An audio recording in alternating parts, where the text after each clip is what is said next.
তো দীঘায় বেড়াতে এসে যদি চন্দনেশ্বরের মন্দির দর্শন না করে যেতাম তাহলে মনটা খুব খারাপ হয়ে যেত। তাই চলে এলাম চন্দনেশ্বরের মন্দির দর্শন করতে। দেখো কত বড় বড় লবস্টার, ইলিশ মাছ, সত্যি দেখে দেখে কি ভালো লাগছে। এত বড় ইলিশ আমি প্রথম দেখলাম। Good morning. তো আজকে হোটেলে সকাল সকাল উঠে গুড মর্নিং করলাম। আজকে সেকেন্ড ডে, আজকে আমরা রাতে চলে যাব। তো আজকে সকাল সকাল উঠে এই যে দেখো, বাবা বেটুও লাল, বেটুর বাবাও লাল। তো রেডি হয়ে যাচ্ছি, একটু বেড়াতে যাব, ঘুরতে যাব। তো চলো একটু ব্রেকফাস্ট করব। তো চলো সবাই মিলে যাই, কি করি তোমাদের সঙ্গে শেয়ার করব, তোমরা আমার সাথে থাকো। এই যে দেখো বেটুর বাবাও রেডি।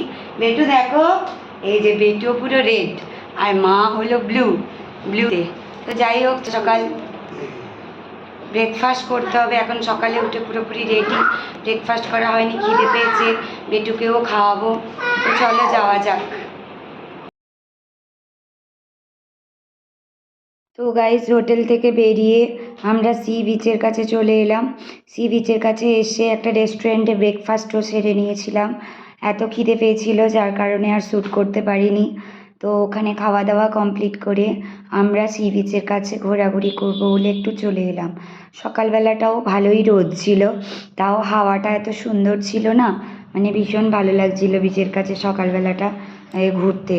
আর বেটু দেখো ফাঁকা, এখন মোটামুটি ফাঁকা। তো ফাঁকা দেখে বেটু দৌড়নো স্টার্ট করেছে। আর বেটুর বাবা, তোমাদের দাদাভাই, বেটুকে নিয়ে সামনের দিকে এগিয়ে চলেছে আর আমি ভিডিও শ্যুট করছি। তো ভাবছিলাম আমরা বিচের ধারে ঘুরতে ঘুরতে ভাবছিলাম যে কোথায় যাওয়া যায়। দীঘায় তো অনেক বেড়ানোর জায়গা আছে, আর আমরা অনেকবারই দীঘা এসেছি, অনেক জায়গায়ও ঘোরাঘুরি করেছি। বাচ্চাকে নিয়ে আর রোদে বেশিক্ষণ যাওয়ার ইচ্ছে নেই। তবে শুনছিলাম যে দীঘার কাছে মোহনাটা নাকি খুব ভালো হয়েছে, এখন অনেক সুন্দর করে তৈরি হয়েছে। তাই তোমাদের দাদাভাইকে বললাম যে চলো একটু মোহনা থেকে ঘুরে আসা যাক। কাছাকাছি মোহনা, পুরোপুরি মেরিন ড্রাইভ নাকি হয়েছে শুনছিলাম। এখানেও সবাই বলছিল যে মেরিন ড্রাইভ হয়েছে। তো বেটু যেতে যেতে দেখতে পেয়েছে হচ্ছে ডাব, ডাবের দোকান। ডাব খাবে বলে ওর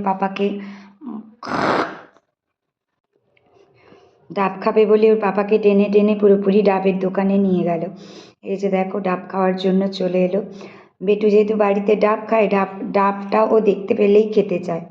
তো যাই হোক, ডাবওয়ালার কাছ থেকে আমরা ডাব নিয়ে একটাই ডাব নিলাম। বেটু খাবে, আমি খাবো। ওকে খাওয়ানোর পরে তোমাদের দাদাভাই খাবে। তো এই যে তোমাদের দাদাভাই বেটুকে ডাব খাওয়াচ্ছে। আর ও কি বলে তো, শুধুই বায়না করে, খেতে বেশি চায় না। আর ওই স্ট্রটা নিয়ে শুধু টানবে, ঠিকঠাকভাবে টানতেও পারে না। এই যে একটা খাওয়া হয়ে যাওয়ার পরে বলছে আর একটা নেবে, মানে ওটা পুরোপুরি খাওয়াই হয়নি, তাও বলছে যে পাপা আর একটা কিনে দাও, আর একটা কিনে দাও। পুরোপুরি বলতে পারে না, হাতে করে দেখায়। তো ওই ডাবটা বেটু পুরোপুরি খেতে পারলো না, তার জন্য আমি খেয়ে নিচ্ছি। আমি নারকেল খাবো বললাম। ডাবের একটু হালকা শাঁসওয়ালা জল খেতে ভালো লাগে, বাট এই ডাবটা পুরোপুরি নারকেল হয়ে গেছিলো, মানে খুব শক্ত নারকেল না হলেও হালকা নারকেল। তো বেটু এই যে স্ট্র নেবে আবার বায়না করছিল। তো ওখানে ডাব খাওয়া আমরা কমপ্লিট করে এসে গেলাম মোহনা যাওয়ার উদ্দেশ্যে। তো একটা টোটো ভাড়া করে নিলাম, টোটোর সঙ্গে কথা বলে ওখানে আমরা যাব, কিছুক্ষণ থাকবো, তারপরেই ফিরে আসব। তো এই যে ডান দিকে রাস্তাটা দেখতে পাচ্ছ, এটা মেরিন ড্রাইভের রাস্তা। এই মেরিন ড্রাইভ বরাবর আমরা মোহনার দিকে এগিয়ে চললাম। আগে আমরা 2-4 বছর আগে যখন এসেছিলাম তখন অন্য রাস্তা দিয়ে মোহনা গেছিলাম। এটা মেরিন ড্রাইভ দিয়ে প্রথম আমরা মোহনা যাচ্ছি। তো মানে টোটোতে এত জার্কিং হচ্ছিল, যার কারণে ভিডিওটা স্টিল করতে পারছিলাম না। তোমাদের দাদাভাইকেও দিলাম কিছুক্ষণ করার জন্য। তো অপূর্ব সুন্দর লাগছিল এই মেরিন ড্রাইভে টোটো করে যেতে। সকালবেলা ভোরবেলা বাতাসটাও খুব সুন্দর লাগছিল। তো বলতে বলতে আমরা মেরিন ড্রাইভে পৌঁছেও গেলাম।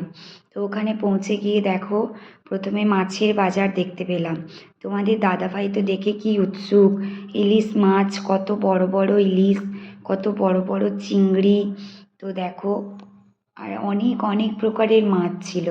তো তোমাদের দাদাভাই চিংড়া মাছ আর ইলিশ মাছ নেওয়ার খুব ইচ্ছে ছিল, কিন্তু ওখানে যে টোটোওয়ালাটা আমাদেরকে নিয়ে গেছিল উনি বললেন যে এই সময় মাছটা না নিতে, কারণ ওগুলো ফ্রিজিং মাছ। অ্যাকচুয়ালি এই টাইমটাতে তো মাছ ধরা বন্ধ থাকে, তার কারণে এখন মানে জ্যান্ত মাছটা পাওয়া যায় না। তো আমি মাছের দামগুলো জিজ্ঞেস করছিলাম, তোমরা শোনো। কত করে গো? কোনটা? 1800 টাকা, 1600 টাকা। দেখো, আসো আসো আসো আসো আসো আসো। লবস্টার কত? লবস্টার 2200। কি নেবেন বলেন? ফিরে আস, চলো।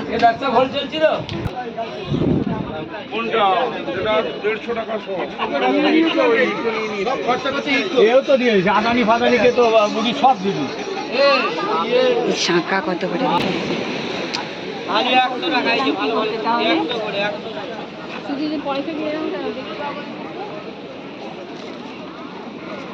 কেন তো দোকানপাট হয়ে গেছে, আগে ফাঁকা ছিল।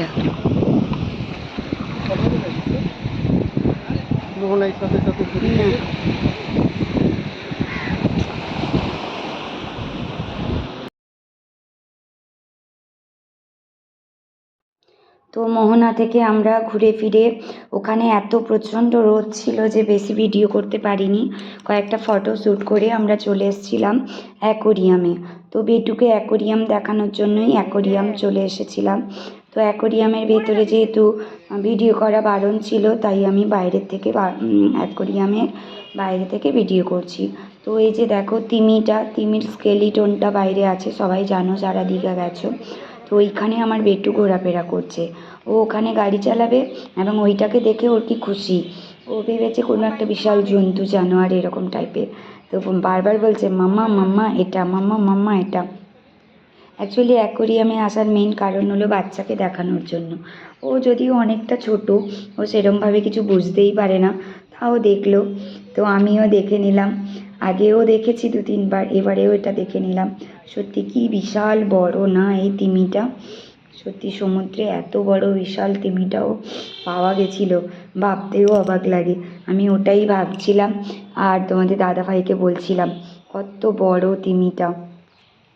তো যাকে আমরা ওখান থেকে ফিরে রুমে চলে গেছিলাম, রুম থেকে আবার রেডি সেডি হয়ে একটু সমুদ্রের জলে পা ভিজাবো বলে সি বিচে চলে এলাম। ওটা রুম থেকে বেটুকেও নিয়ে চলে এলাম, আর প্রচণ্ড রোদ ছিল।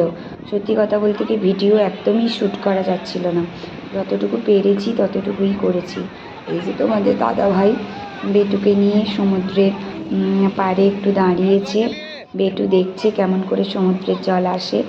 আর আমরা একটু চান করব, পুরোপুরি তো স্নান করতেই পারবো না যেহেতু বাচ্চা আছে, একটু নিচটাতে বসবো, একটু জল ভেজাবো, জলে পা ভেজাবো, বেটুরও একটু পা ভেজাবো, যেহেতু এসছি একটু সমুদ্রের জলে পা না ভেজলে মনটা খারাপ হয়ে যাবে। এখন কি বলো তো, ছোটো বাচ্চা তো, তাই ছোটো বাচ্চা নিয়ে অনেক কিছুই স্যাক্রিফাইস করতে হয়। তো যাকে আমরা ওখানে স্নান টান করে রুমে ফিরে গেছিলাম, রুমে ফিরে আবার ভালো করে স্নান টান করে আবার আমরা যেই হোটেলে ছিলাম ওই হোটেলেই নিচে খাওয়ার জন্য নেমে এসেছিলাম। তো আমি কি বলো তো, যতটুকু পারছি ভিডিও শ্যুট করে রাখছি, আর বাইরে প্রচণ্ড রোদ ছিল তার জন্য ভিডিও শ্যুট করতে পারিনি, বেটুকে নিয়েও একটু ব্যস্ত হয়ে পড়েছিলাম। তো তারপর প্রচণ্ড খিদেও পেয়ে গেছিলো। বেটু দেখো এখানেও বদমাইশি করছে কীরকমভাবে, লেবু খাবে, এটা খাবে, ওটা খাবে। আগে বেটুকে খাইয়ে দিয়েছিলাম, তারপরে আমি খেতে খেতে ভিডিওটা শ্যুট করছিলাম। বেটু কীরম বদমাইশি করছে দেখো, টেবিলের ওপর গ্লাস নিয়ে ছোঁড়াছুঁড়ি করছে, গ্লাসের মধ্যে লঙ্কা ফেলছে, নামাচ্ছে, এসব করছে। এই যে তোমাদের দাদাভাই আর আমি খেয়েছি, অনেক রকম আইটেম খেয়েছি। পার্সে ছিল, তারপর তোমার হচ্ছে ইলিশ মাছ ছিল, আর ভেটকি মাছ ছিল, অনেক কিছু আইটেম খেলাম। কি বলো তো, বেড়াতে গেলে আর সমুদ্রের ধারে গেলে না এই মানে মাছগুলো বিশেষ করে খাওয়ার ইচ্ছে থাকে। চিকেন তো সাধারণত বাড়িতে খাওয়াই হয়, তো তাই ভাবলাম যে মাছ দিয়েই ট্রাই করা যাক। তো খাওয়া দাওয়া সেরে আমরা হোটেলে গিয়ে ঘুমিয়ে পড়েছিলাম। হাই গাইস, আজকে আমাদের লাস্ট ডে। তো আজকে আমরা বেরিয়ে পড়েছি, এখন বাড়ি যাওয়ার পালা। তো বাড়ি যাওয়ার উদ্দেশ্যে রওনা হব। গাড়িও এসে গেছে নিচে, স্টেশনে যাব, ট্রেন ধরবো। তো এই যে দেখো, ব্যাগ ট্যাগ সব প্যাকিং হয়ে গেছে। এই যে বেটুও বেরিয়ে পড়েছে, বেটুও রেডি। এবার শুধু যাওয়ার পালা, তো মনটা খারাপ হয়ে গেল। বেড়াতে এলে, ঘুরতে এলে মনটা বেশ ভালো থাকে। মনটা খুব খারাপ হয়ে গেল, চলে যেতে হবে। বাটার কতদিন থাকবো, 2 দিন তো থাকলাম, এবার তো চলে যেতেই হবে, বলো না? তো যাকে চলো যাই, যেতে যেতে তোমাদের সাথে কথা বলবো। সব মোটামুটি কমপ্লিট হয়ে গেছে কিনা দেখি। এবার রুম ছাড়ার পালা। পাপা, ই বাবা, এবার মোটামুটি রুম ছাড়ার পালা। তো চলো চলে যাই। এদিকে এদিকে এদিকে। তো আমরা ফেরার পথেই একটু চন্দনেশ্বর মন্দিরে ঢুকেছিলাম। ভাবলাম যে চন্দনেশ্বরের মন্দির একটু দর্শন না করে গেলে মনটা খারাপ হয়ে যাবে, ভালো লাগবে না। কাছেই চন্দনেশ্বরের মন্দির ছিল, আর আমাদের ফেরাটাও ওই রাস্তাতেই ছিল। তো আমরা বাসে করে ফিরছিলাম, বাসে করে ফেরার পালা ছিল। তো জলেশ্বর পর্যন্ত আমরা একটা ছোট গাড়ি পেয়ে গেছিলাম। তো জলেশ্বর অবধি গাড়িতে এসে তারপরে আমরা বাসে করে ফিরবো। তো এই দেখো চন্দনেশ্বরের মন্দির, আমরা মন্দিরের ভেতরে প্রবেশ করে গেছি। একদম ভেতরে তো ভিডিও করা অ্যালাউ নেই, তাই আমি বাইরে চারিপাশটা একটু ভিডিও করছি। আর ওর বাবা বেটুকে দেখাচ্ছে চারিপাশটা কীরকম। আর শিবের তো খুব ভক্ত, আর শিবের ভক্ত হয়ে যদি এই মন্দিরে না আসি তাহলে মনটা সত্যিই খুব ভারাক্রান্ত হয়ে যেত। তাই ভাবলাম সবটাই তো প্রায় দেখা হলো টুকটাক করে, আর এটা কেন বাকি থাকবে। তো যাই হোক, আমি আমার ছোট্ট 2 দিনের দীঘা ট্যুর তোমাদের সঙ্গে শেয়ার করলাম। অ্যানিভার্সারি ছিল 27 তারিখ, 26 তারিখ, 27 তারিখ আমার ছিল বৌভাত। তো 2 দিন বেশ দীঘায় কাটিয়ে খুব মজা হলো, ভালো লাগলো। একটু আউটিং হলে খুব ভালো লাগে, সত্যি কথা বলতে কি। তো তোমাদেরও কেমন লাগলো আমার ভিডিও অবশ্যই জানিও। 2 দিনের দীঘা ট্যুর তোমাদের কেমন লাগলো কমেন্ট করে জানিও, আর অবশ্যই আমার পাশে থেকো। আর এই যে দেখো, তারপর আমরা আবার গাড়িতে উঠে পড়েছি, গাড়িতে একটু ভিডিও শ্যুট করে নিলাম। এই যে আমরা গাড়ি করে চলে যাচ্ছি জলেশ্বর থেকে আমরা ডিরেক্ট বাসে করে চলে যাব আমাদের গন্তব্যস্থলে। তো সবাই ভালো থেকো, সুখে থেকো। আবার দেখা হবে একটি পরের ব্লগে। ততক্ষণের জন্য টাটা, বাই বাই। আর অবশ্যই যদি আমাকে তোমাদের গ্রহণযোগ্য মনে হয়, আমাকে ভালো লাগে, তাহলে অবশ্যই আমাকে ভালোবাসা দিও। চ্যানেলটিকে সাবস্ক্রাইব করো, লাইক করো, শেয়ার করো, আর অবশ্যই কমেন্ট করো। তোমাদের সঙ্গে কমিউনিকেশান করলে আমিও বুঝতে পারবো যে তোমাদের আমার ভিডিও কেমন লাগছে, ভালো লাগছে কি খারাপ লাগছে।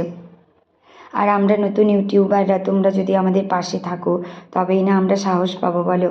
তোমাদের জন্যই আমাদের সব কিছু। একটা মনের আশা নিয়ে আমরা চ্যানেলটা খুলেছি। তো যাই হোক, আর বেশি কিছু বলবো না। সর্বোপরি একটাই কথা, যে অবশ্যই আমার ভিডিও ভালো লাগলে তোমরা আমার পাশে থাকো, এটাই বলার কথা। আর এই দেখো, দাদাভাই তোমাদের বসছে, আর বেটু আমাদের সামনে বসেছিল। রাস্তায় যাওয়ার পথে আমার একটা ভাইয়ের সঙ্গে দেখা হয়েছিল, তো বেটু ওর কাছে বসছিল। তো চলো টাটা, বাই বাই।